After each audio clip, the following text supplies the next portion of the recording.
هنفترض مثلا شركة بتبيع في الشهر وليكن مثلا هنقول ب1,000,000 جنيه، يعني الإيرادات بتاعتها 1,000,000 جنيه.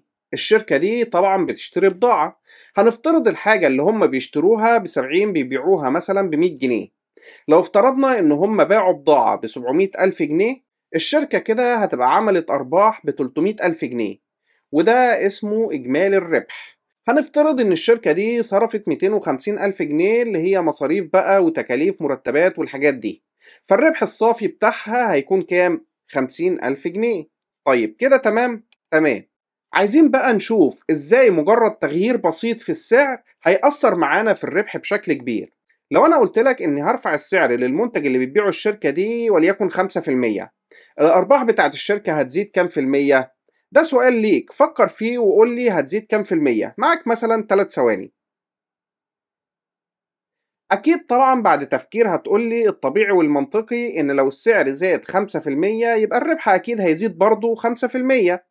طيب تعالوا نشوف ونحسبها كده مع بعض بالراحة وعلى مهلنا. تعالوا نفترض مع بعض إن إحنا خلاص خدنا قرار إن إحنا هنرفع الأسعار للشركة دي 5%. طبعا عايزين نقول إنه مع افتراض ثبات باقي العوامل. المليون اللي هي إيرادات الشركة هتبقى كام بعد رفع السعر؟ هتبقى بعد رفع السعر والإيرادات 5% 1,050,000 جنيه. وعندي تكلفة البضاعة المباعة زي ما هي هتفضل 700,000 جنيه لأني ما غيرتش أي حاجة وافترضنا ثبات باقي العوامل زي ما قلنا. طيب وعندي المصروفات زي ما هي، أنا ما صرفتش أي حاجة زيادة فهتكون 250,000 جنيه برضو زي ما هي ما اتغيرتش. طيب يبقى عندي الصافي للربح بقى كام؟ هنطرح المصروفات من إجمالي الربح، يعني هيكون الربح الصافي بتاعنا 100,000 جنيه. طيب تعالوا بقى بصوا بقى الفرق بين المثالين مع زيادة السعر 5% بس بقى إيه؟